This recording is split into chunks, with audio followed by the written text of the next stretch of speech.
What is up, fellow nerds, and welcome back to the Dapper Snapper Gaming channel, and welcome back to How Do I Want to Do This? This is our series where we take a look at all playable options available to players in Dungeons & Dragons 5th edition, then we rank them on a scale of 1 to 10 and either build them or fix them depending on how they rank.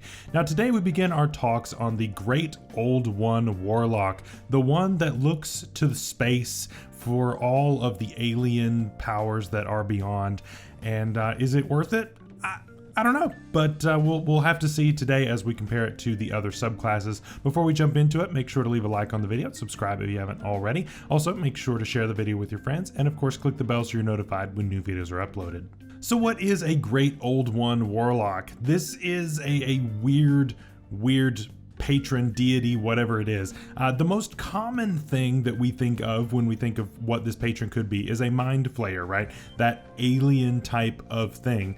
However, there are plenty of other archetypes that could fit into this. It's a very broad category that your patron could fit into. So definitely work with your DM to figure out what kind of a story you want to go with and how weird you want to make it. I imagine that whatever your alien patron happens to be may have some very different customs than what you're used to and ask you to do some weird stuff, and that could just be all part of the fun. But does it make you powerful? Let's go ahead and find out. As always, we start with our expanded spell list, and this spell list is okay, right? We talked about the Genie last week, which had an incredible one, which I'll put up in the icon above for you, but this one is okay, right? We get Dissonant Whispers, which is fine. Tasha's Hideous Laughter, also fine. Detect Thoughts, Phantasmal Force, that one's okay.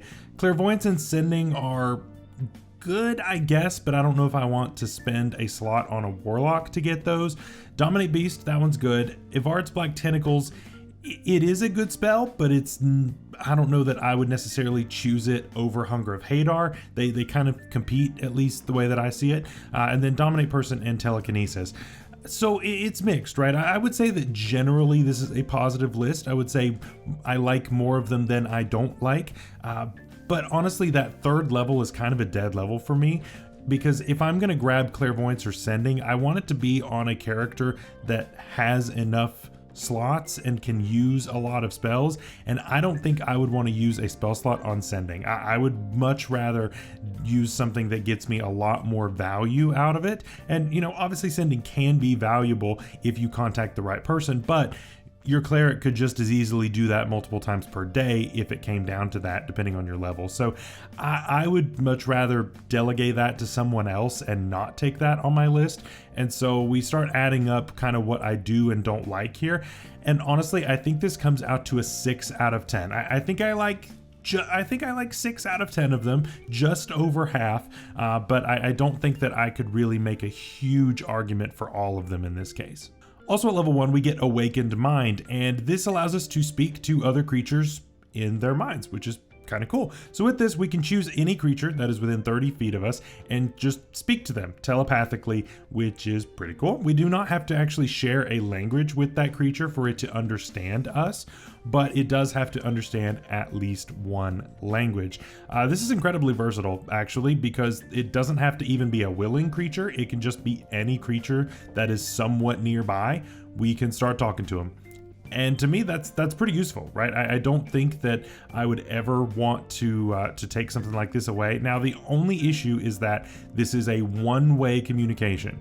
The other creature does not get to communicate back with you. So, you know, this could be, of course, used to get around some language barriers, but you're really only going to get a good answer if it's yes or no questions, right? You may not be able to get some more complex stuff, because that doesn't mean that the creature can all of a sudden speak to you and then speak your language. So it does still have limitations as far as that goes, but it does open up a lot of situations that you normally would be barred out of before, and honestly, I'm okay with that. This to me gets an 8 out of 10. I think telepathy is very useful, and this iteration of it is really not bad at all for a first level feature. I could see a lot of people just taking this one level dip, honestly, just for this one feature, and then going something else, at least if Hexblade wasn't so good. At level 6, we get Entropic Ward, and this gives us a nice little defensive feature. So with this, whenever a creature makes an attack roll against us, we can impose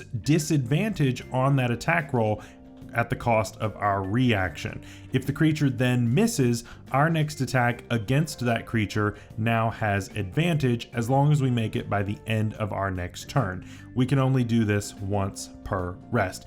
This is pretty cool, right? This is kind of similar to Silvery Barbs, actually. This is kind of Silvery Barbs before Silvery Barbs was a thing, and so it's actually really good. We all know how Silvery Barbs is. Silvery Barbs is actually better than this, which is kind of wild to think, seeing how we get this at level 6 versus it being at level 1 for some people. Yeah, that is a little problematic maybe, but still, this is kind of like that, but a little bit worse technically.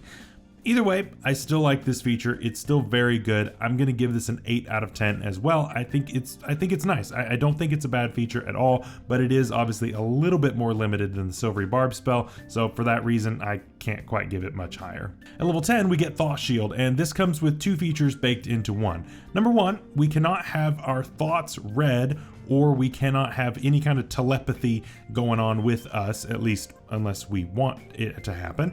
And then also we get resistance to psychic damage, and whenever a creature deals psychic damage to us, we can actually reflect back the amount that we are resisting by, right? So we take half damage, but that half that we did not take gets bounced back to the attacker.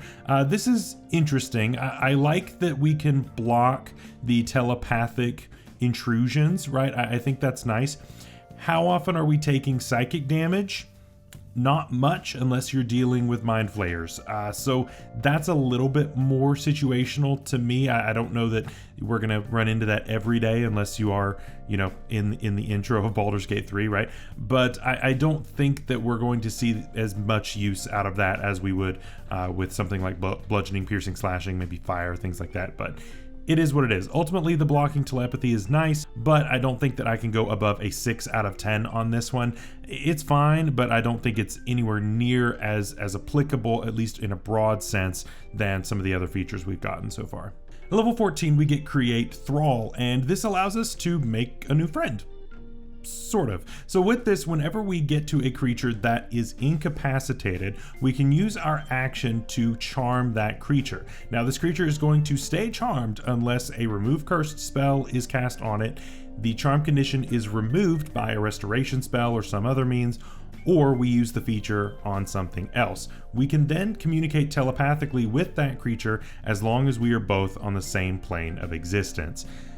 This is an interesting feature. So first of all, we have to find a creature that is incapacitated. Now that doesn't necessarily mean that the creature is asleep, and this creature also does have to be a humanoid, which is an important distinction. It's not just anything, right? So if a creature is under hold person, that could happen. If this creature is under the effects of hypnotic pattern, then we could possibly do this. If you catch a creature sleeping, maybe. That one seems a little less likely. I think we're going to have to use this in combination with some other kind of spell, and probably with a teammate that knows that you can do this. The other thing about this to remember is that charmed does not equal mind control. They are not the same thing. Just because we're now best friends doesn't mean that best friend is going to go jump off a cliff. It doesn't mean that creature is going to necessarily even fight on your side. That creature is just going to be friendly to you. It is not going to attack you, and you have advantage on charisma checks into it. That's it. So it's not this game-changing crazy thing. But it could get you into and out of places that maybe you couldn't before just because you had good timing. Who knows, right? Ultimately, this is a feature that is kind of interesting. It's not overly powerful. It's got some use for sure, but I wouldn't say that it's necessarily incredible. I would give this a 7 out of 10. I think it's perfectly average, but ultimately I think it definitely could be improved. So what do we think of the Great Old One Warlock overall?